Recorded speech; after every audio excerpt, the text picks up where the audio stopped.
प्रिय भाइयों और बहनों, आपका स्वागत है हमारे YouTube चैनल गॉडली ग्लो में। क्या आप आर्थिक तंगी से गुजर रहे हैं? क्या आपके जीवन में धन आता तो है पर टिकता नहीं? क्या आप परमेश्वर की ओर से आर्थिक आशीर्वाद की प्रतीक्षा में हैं? तो आइए जानें आर्थिक आशीर्वाद की गुप्त कुंजी। एक, ईश्वर को अपना स्रोत माने।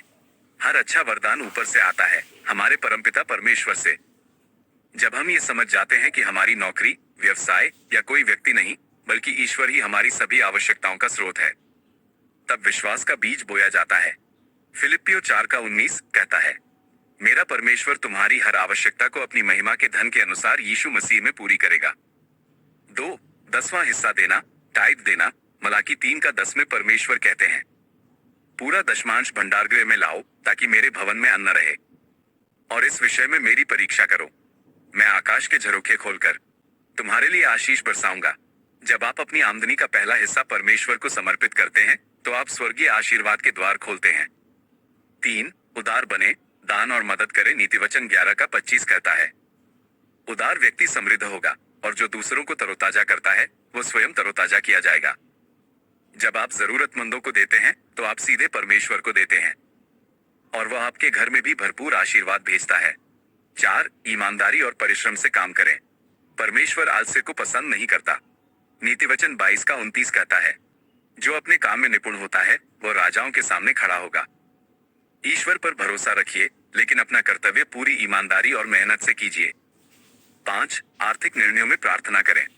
प्रभु से मार्गदर्शन मांगिए, चाहे वो कोई निवेश हो, नौकरी बदलना हो या खर्च का निर्णय। प्रभु से पूछिए, हे प्रभु, ये तेरी इच्छा है या नहीं?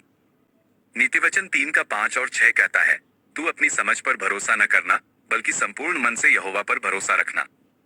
6, लालच और दिखावे से दूर रहें। कई बार आशीर्वाद आता है, लेकिन हम उसे संभाल नहीं पाते। हम अपने खर्च को दूसरों को देखकर बढ़ा देते हैं। ध्यान रखिए, धन बुरा नहीं है, लेकिन धन का लोभ बुरा है।